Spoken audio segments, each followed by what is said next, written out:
Hello everyone, welcome back to the channel. Today I will be doing a lock update. It has been a couple months and I think I wanted to come in and do it before the year end. I have about 4 months before I reach 4 years lock. A little bit over 4 months, not quite 4 months, but a little bit over 4 months, maybe about 4 months and some couple weeks before I reach my 4-year mark. And I had reached a crossroad, and I know you saw the title, should I keep my locks? And it's something that I've been thinking about. Certainly when I started this journey, I thought I was going to be locked for life. I said, this is it. I'm not doing anything different. I'm going to keep my locks for life, you know, no matter what. When they gray and get beautiful and white, just completely white, I was just going to keep them. But as time has gone on, I think you go through phases in your life and you change, you know, and that's certainly a woman's prerogative to change up her looks and do things that she wants. I have been natural for quite a while, so that will always be. I'll always be a natural girl. I messed up growing up putting chemicals in my hair when I didn't know better, but just doing what society, you know, deemed us to do back in those days. Growing up in the 80s, you know, that's just what you did. You did the little box perms at home, and then later in the 90s, we started going to the salons and doing it. So when you know better, you do better. But yeah, I've been natural for a long time, and now lock going on 4 years, and I'm so proud of it. As I've always shared with you guys, I just decided to do it myself. I did a 2-strand twist back in March of 2017, and I just went forward and been locked ever since. I've always self-maintained my own hair, never seen a loctician, never really felt the need to do it unless, you know, sometimes I get tired, and that would be the only reason why I would go, is because I don't feel like doing it myself. But I only really do real severe maintenance on my hair, probably, why did I call it severe? I only do heavy maintenance on my hair maybe 3 times a year,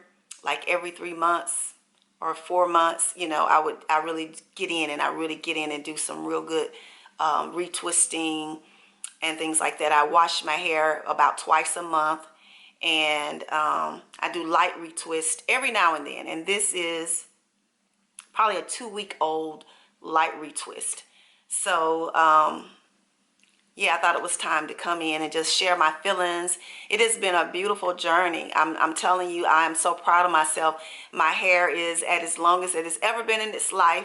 I know that if it was a way to comb these out, my hair would be well past my waistline, and that is just amazing to me that, you know, the hair can do such amazing things. And so I know that as time go on, you know, it's just going to continue to grow. And I was like, what is my goal here? You know, do I have a length goal, or is it just to maintain healthy hair? And basically my number one goal is to have healthy hair, but I did want it, you know, to know how long I could grow it. So I'm thinking that I will give it at least 5 years, Lord willing, and I'm here.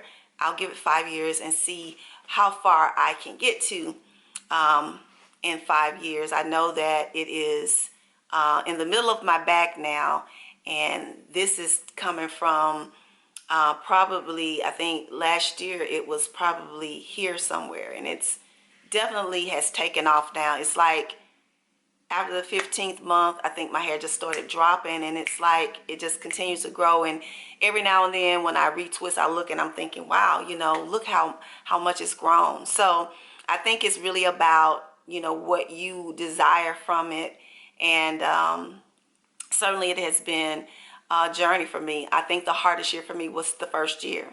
That was the hardest year because that's when your hair is really figuring it out itself, is in that phase of development with the frizz and the awkwardness and the bumpiness and things like that. But you know, as I have gone on my journey, I got to the point where I love the bumpiness, and I didn't want the cylinder type manicured locks. I actually liked the authenticness of my locks, so I stopped really palm rolling my hair right at the 2 years. So my hair has not been palm roll. The only thing I do is just I twist the root, kind of like, just give you an example, this one here, you know, I'll just get it and I'll just twist it here.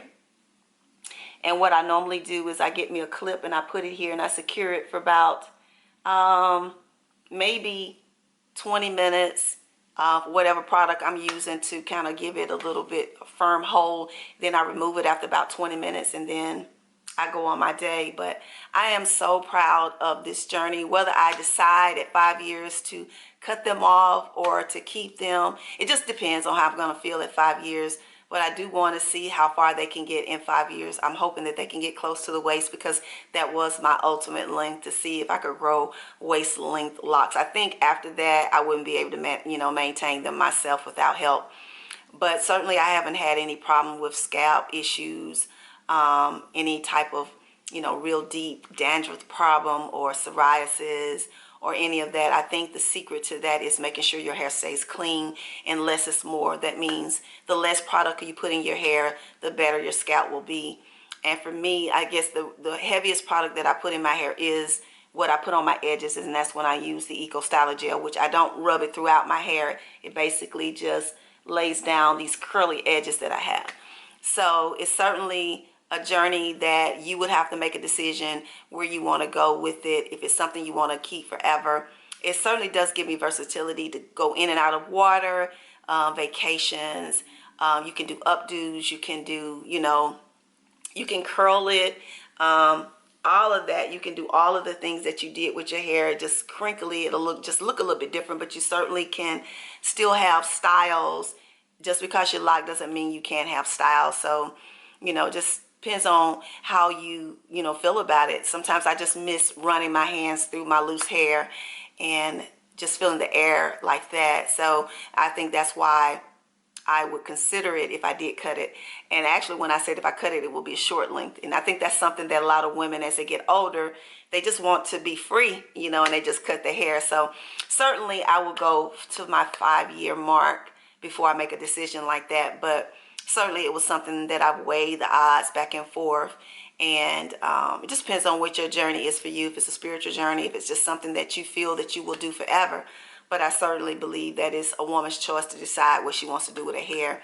But I certainly have learned to love my hair in its kinky roots, and embracing that and loving seeing all the sisters and brothers out there who have chosen this path to express themselves.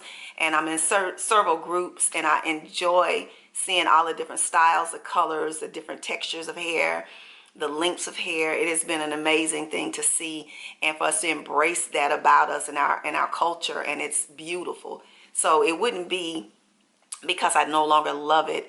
It's just because I maybe desire to do something different. But you definitely will see me up until the 5-year mark.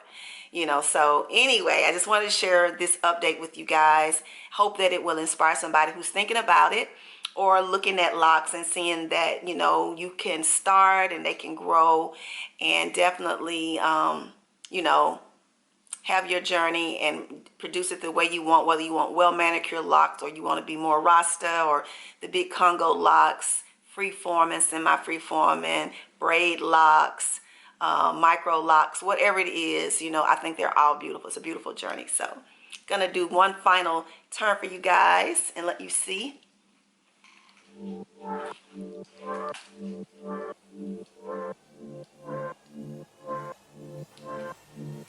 Lift up a little bit.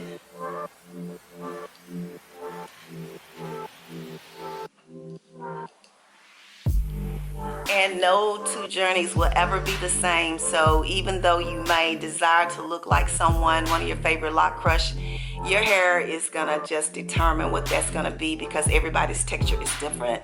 So just remember that and learn to embrace and love the texture of your hair, because I certainly have. Because when I first started my journey, it was certainly people that I was like, oh my gosh, I want my locks to look like hers, and my locks didn't look nothing like hers, you know, even though our textures of hair seem similar, but everybody's hair is different. But I think you will learn to embrace and love your hair, and this is awesome journey. And my youngest daughter is Locs. She has freeform locks, and I love them. They're big and thick, and they're shoulder length now. And yeah, we're proud of the journeys that we have taken on, and often we get, you know, people complimenting us and thanking us for, you know, just embracing our culture.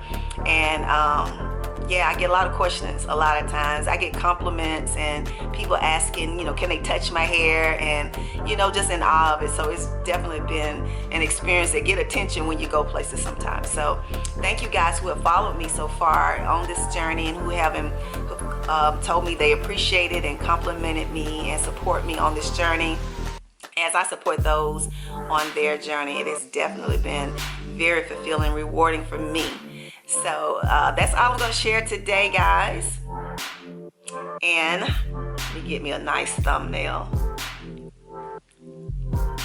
And thank you guys for watching today, and I will see you in the next update, which will probably be around the 1st of the year.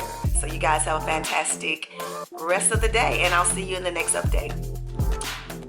Peace and love.